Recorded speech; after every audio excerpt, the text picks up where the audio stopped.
Hallo und herzlich willkommen bei VTalk, dem Videopodcast der Werteinitiative rund um das jüdische Leben in Deutschland. Mein Name ist Antonia Yamin und ich werde Sie durch diese Sendung heute führen. Da unsere Gäste aus Israel kommen, wird dieses VTalk auf Englisch stattfinden. On October 7th, 2023, Hamas terrorists launched a brutal attack on Israel. In addition to hundreds of deaths, numerous civilians, men, women, children, and elderly people were kidnapped from their homes, from their beds, wearing pajamas, from a party festival. Families were torn apart, their loved ones taken to Gaza. Since then, these hostages have been living in uncertainty, along with their families who are trapped between fear, hope, and despair. Today we have with us two guests who know this horror firsthand, two relative members of hostages who are being kept in Gaza over a year. Our guest, Shachar Ohel, is the uncle of Alon Ohel, a talented young jazz pianist who was kidnapped from the Nova-Festival. He was there to dance, to celebrate life. We are also joined by Liran Berman, the older brother of twin brothers Gali and Ziv Berman, who were kidnapped during a Hamas attack on Kibbutz Kfar Aza. The 26-year-old twins were taken from their home and have been held in Gaza ever since. Shachar and Liran, thank you for joining us today. I will start with the fact that in both cases, also Alon and Gali and Ziv, you got signs of life just recently, last month in the last hostage deal. What can you tell us about the condition of your loved ones just now, their mental, their physical state? At the 8th of February 2025, six weeks ago, Or Levi and Eli Sharabi released from captivity. And Saturday morning, in the evening, we got a call from them. And immediately after the release? Immediately, yes. They knew that they must call us immediately. We got a call from them, and we received two messages from them. The first one is a sign of life, that Alon is surviving. The second message is that Alon is in a critical condition. He lost his eyesight in his right eye, and there is a danger to his eyesight in the other eye. He lost about 50% of his body weight, and we knew immediately that we can't imagine anymore good things. We need to get him out immediately. Did Alon had any message to you? To the family? They knew everything about us, everything. Dates, hobbies, everything. They told us, to every member of our family, they told something about us that he wanted us to know. That he's thinking about you. Yeah. Details, and they told us that they know everything about us. They kept talking to each other the whole time. They have been together since November 2023, 40 meters underground. Wow. In a little room, something about 6 meters square, keeping each other sane. Comfort also, yeah. When we talk about Gali and Ziv, the first sign of life was in November 2023. Yeah, that's right. Then you didn't hear anything for over a year, and you get another sign of life just last month. Yeah. But do you know what their condition is? As you said, our first sign of life was from the first hostage exchange deal in November 2023. A few of the hostages saw them in the tunnels. Then, for over a year, we fought for their lives with a belief that they are alive, but we knew nothing. Only when the first phases of this second deal in starting in January, end of January. We got a second sign of life from both of them, but we still, I said yesterday to someone who asked me, I'm privileged to know that my brothers are alive without any video or confirmation how they look like. So I can imagine what my brothers look like. It's a privilege because I have knowledge that they are alive, but nothing other than that. So I can imagine what they look like right now. I heard what Shachar said about how Alon is looking like and how he suffered, but I don't know this information. It's interesting what you say, because I can imagine hearing also mothers and fathers. So many people say that when Hamas is publishing these terrible videos, they say from on the one side, it's terrible to see our loved ones because they don't look like they looked when they were here or in Israel. But from the other hand, it's the first time we can see them again. Yes. We didn't get a video from Hamas. I hope, on the one hand, I hope we will never get one because they will get out before. On the other side, on the other hand, I do want to see how they look like. For over a year and a half now, I haven't seen my two little brothers. Not in a video, not by eyesight of other person. I don't know how they look like right now, their condition, if they got hurt. I don't know anything. I know that they are alive. I can add that when Eli Sharabi saw Alon's picture, he didn't recognize him. Oh, wow.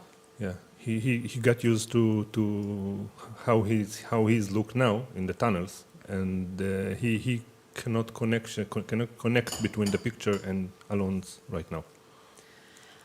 I want to take you back to the 7th of October. If you can tell us a bit more about how your loved ones were abducted, and also tell us when you actually realized that your loved ones are being kidnapped into Gaza, because there was a lot of chaos at that time. People didn't know, are they in Gaza, are they dead?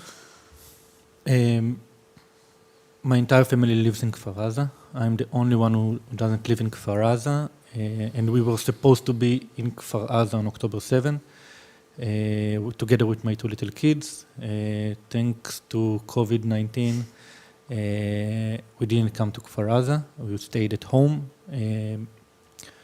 And we lost, on October 7, we lost connection with my two little brothers around 9:30 and 10 in the morning. Later, we found out that the kidnapping took place between 10 and 10 and a half, something like this. This is like a half hour of the timeline. My parents got rescued between midnight of Saturday and Sunday, and Idan, my middle brother, got rescued on Sunday afternoon. And then we met together. I joined them in Kibbutz Bet Govrin, where my aunt lived. They went to my aunt. I joined them on Tuesday, and for 11 days we waited for an answer. You didn't know for 11 days? Gali and Ziv were considered missing for 11 days. The fighting in Kfar Aza only ended on Tuesday evening. The last terrorist in Kfar Aza was killed on Tuesday evening. So 4 days from Saturday, Sunday, Monday, only on Tuesday the fighting ended in Kfar Aza. So you had to search through the bodies, and there was a complete chaos in Kfar Aza. Today we also know that one of your brothers tried to save or to be with Emily Damari that just came back. In the morning we had an audio of Gali speaking with our mother. He texted that Emily, who were kidnapped together with them, with both of them. She texted him in the morning that she's afraid and if he can come be with her. So he took a kitchen knife. He was so naive in the morning. Nobody realized what's going on. We had another audio with Ziv and my mother that she's waking him up and telling him, close the door, lock everything. There is a breach of terrorists inside the kibbutz, inside Israel. Lock everything, and he telling her that he smells smoke from his room. So Gali took a kitchen knife with his naivety in the morning. He went to Emily, and we have a selfie of them together in her bed in her safe room. we know from intelligence how they were kidnapped. Gali together with Emily from her room, and they burned Ziv's room from the outside to drive him out. His option was go out and be taken or be burned inside his apartment. So he went out, so they took all three of them together in Emily's car. And like I said, for 11 days we knew nothing. And when the intelligence informed us that they were kidnapped, it was the better out of the two options. We were, in a surreal way, we were happy. That's so crazy. That is crazy. It is crazy because the other option is that we have to bury my two little brothers. Yeah. What do you know about Alon's abduction? I mean, he is at the Nova-Festival dancing, living his life. Yeah, Alon arrived at the Nova-Festival at 5:30, just an hour before the massacre began. When the rockets attack started, he and his friends tried to flee and got into a bomb shelter. The same bomb shelter that Aner Shapira and Hirsch Goldberg have been.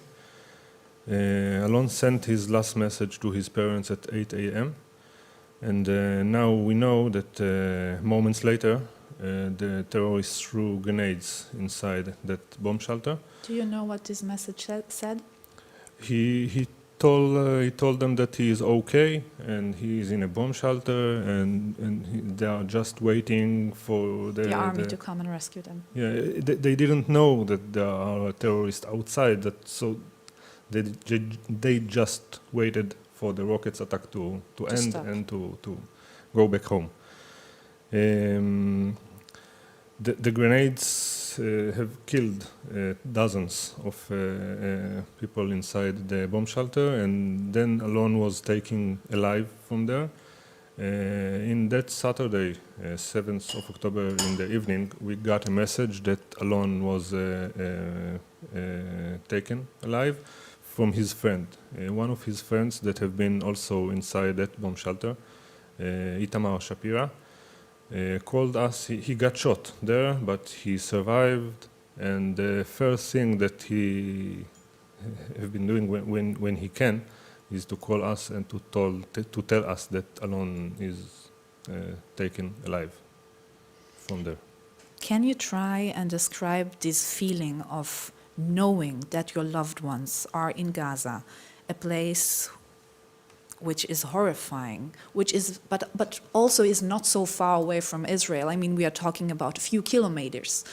It's not as if you can just go inside and save your loved ones. But we tried.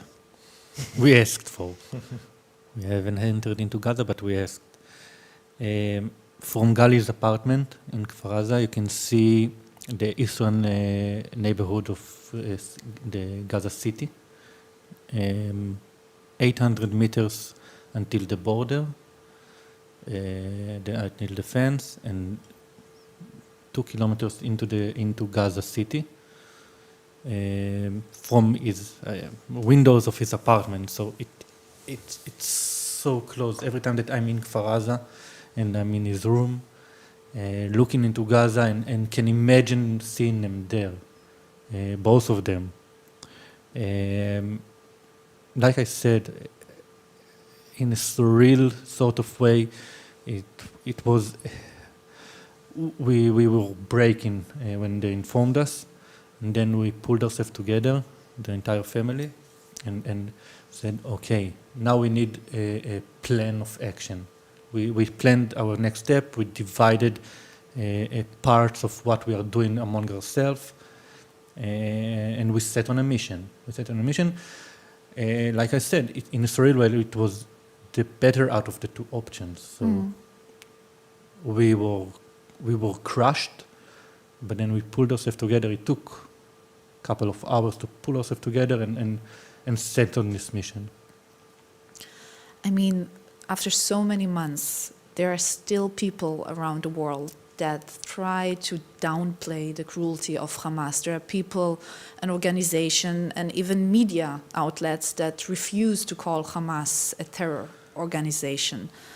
What do you want to say to those people? I think everything is on the web. Everything is on the web. I have three Telegram groups with all the videos of October 7. All the videos, the GoPro that Hamas used, the Facebook lives that they did. I have 3 Telegram groups with all the evidence. People who say that this didn't happen, or it is Israeli propaganda to destroy Gaza, or these people, I can't change their mind. They have hatred toward Israel, toward the Jewish people. I'm targeting the people on the fence that are questioning why Israel is in Gaza. We don't know, we want to know, we want to be informed. People who hate us will hate us. And I don't want to deal with them.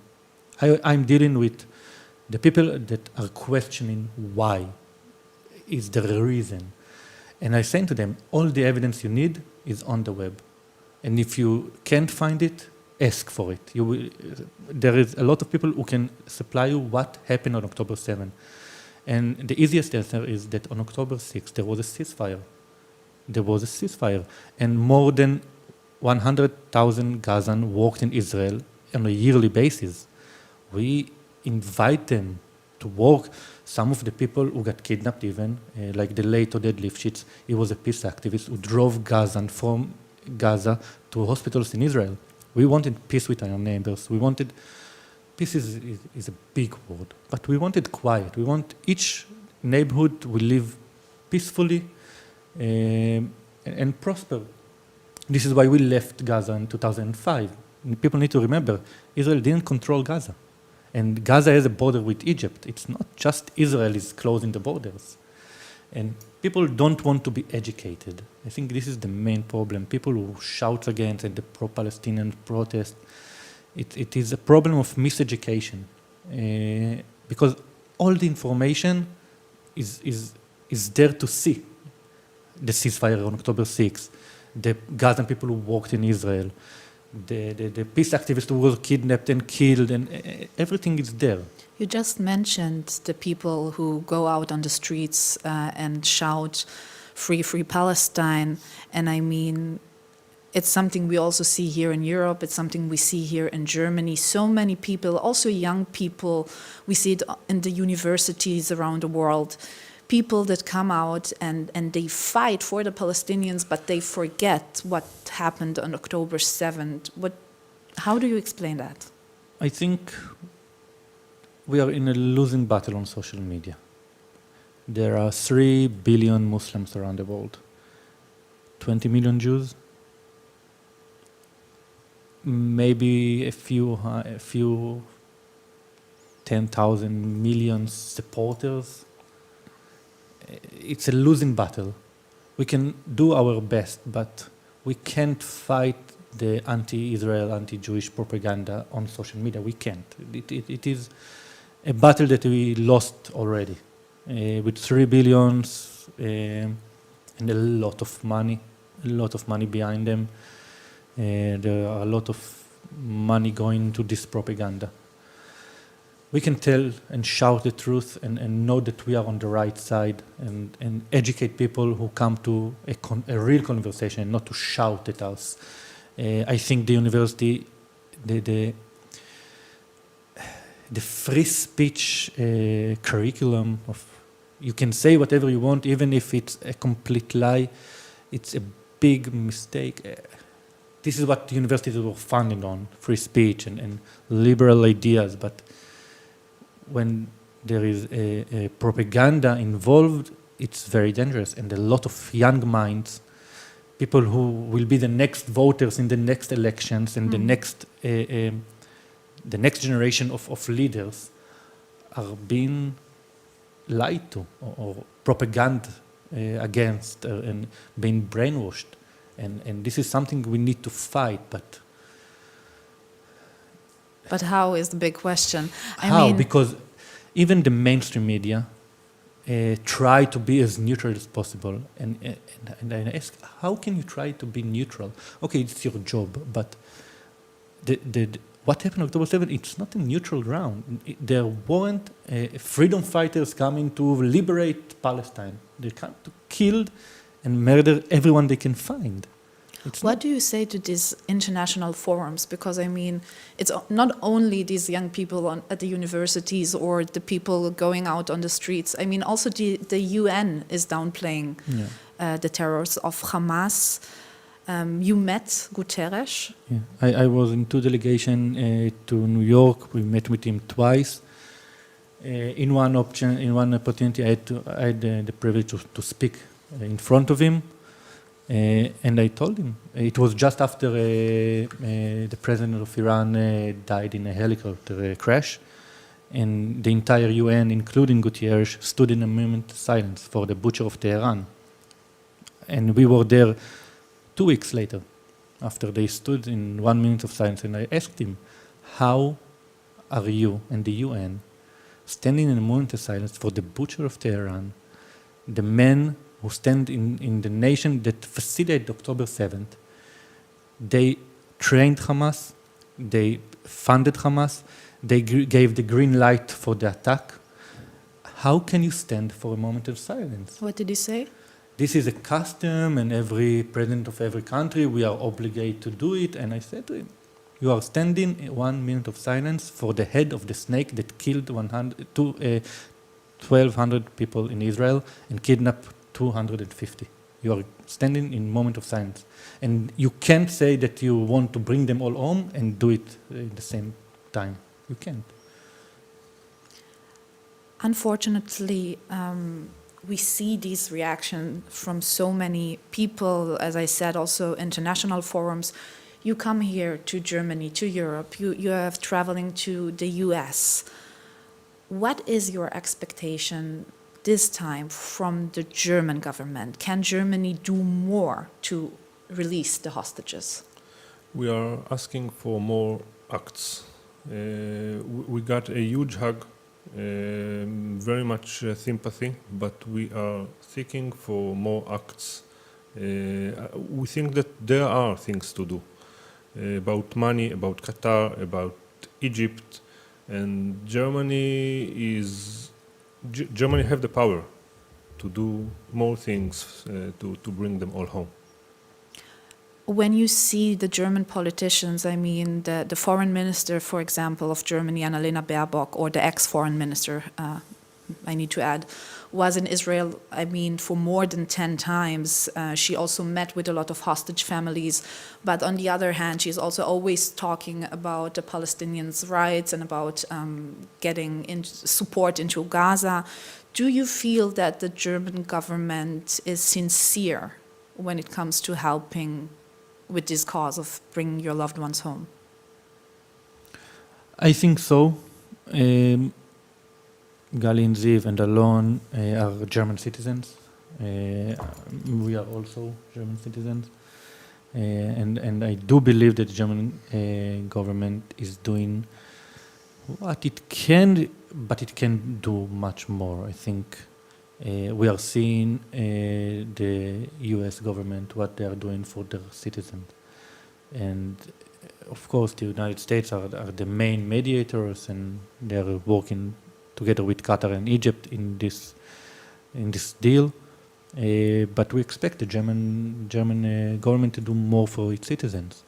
And we hope, I'm saying it without the knowledge, but I'm saying it, we hope that they are fighting for them dual nationality as much as they would fight if a German person was in the Nova-Festival, who came to enjoy a party from Berlin, and we hope that they would fight for this X person as much as they are fighting for Alon, or Gali and Zivi.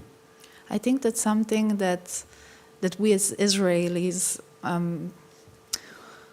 we feel it because when our people are being kidnapped, we know them by heart, we know their names, we know their stories. We are such a small country that these are all our brothers and sisters. And I think that for Germany, which has so many millions of people, they can't even understand like the attachment we have to people we never really personally knew. I don't know Alon, I don't know Gali and Ziv, but I feel as if I know them, and I feel that I need them to come home before any one of us can actually heal.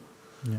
I think, and Shachar, correct me if I'm wrong, this is one of the reasons that we are going on this delegation and coming here to Germany specifically, to tell everyone that there is the number 59. This is a wrong use of the number. We can't continue to use numbers. We need to put names and stories And faces. Behind the numbers. This is why we came. This is why Shachar is telling Alon's story and putting like the humane part of it. He's a pianist, and Gali and Ziv are a light technician who work with musicians all over the world. And this is why we are coming here. The 59 is the number that you put on newspaper, and people forget a minute later. But if they know the stories and they are getting connected to the stories, this is why we are coming here, to tell the stories and to put pictures and names And faces. faces behind those stories, and people can connect more. In these delegations, you also meet a lot of people from the Jewish communities. What is your expectation from the Jewish diaspora, or more specifically, how can we, Jews in Germany, Jews in Europe, Jews in America, actually help to get them back home? Can we do that? I think that it's connected to the things that Liran said just right now. We want Gali and Ziv and Alon picture face on the paper. We want everyone to see them, to know that they are still there, and we need to get them out. And this is the way. It's a matter of priority. If we will succeed to put this issue in the highest priority, then I think that things can move on. Like Shachar said, we are here to pressure everyone that this is the main issue that blocks the future. This is the main issue that blocks the future. We can't talk about the day after. We can't talk about peace, or I don't know what word it will be. I heard yesterday, and this is something I'm taking with me. We are the key for the future of the region. Only when all the hostages will be back, the door for the future will be open. And this is why you're coming to the delegation, to say to everyone, we all want an end to the suffering of everyone. Israelis, of course, and the real uninvolved civilian in Gaza. We want the end of suffering, and the only way it can happen is when the hostages are coming back, all of the hostages. We can't leave anyone behind. We know that 24 are presumed to be alive, and they have their whole future ahead of them, and they need to be back yesterday. But every minute that they are there, it's a risk for their life. I think what we are afraid of the most is, while we are speaking here, we can be on the other side of the families. We can be part of the deceased families, and we don't want it, and we don't have the privilege to stop. Every minute is important. Every minute is important. But the key to open the door is only when the last hostages will come back. Shachar and Liran, I want to thank you for being here today. I know it's not easy to talk about this subject time and time again. Thank you for sharing the story. Thank you for sharing your emotions.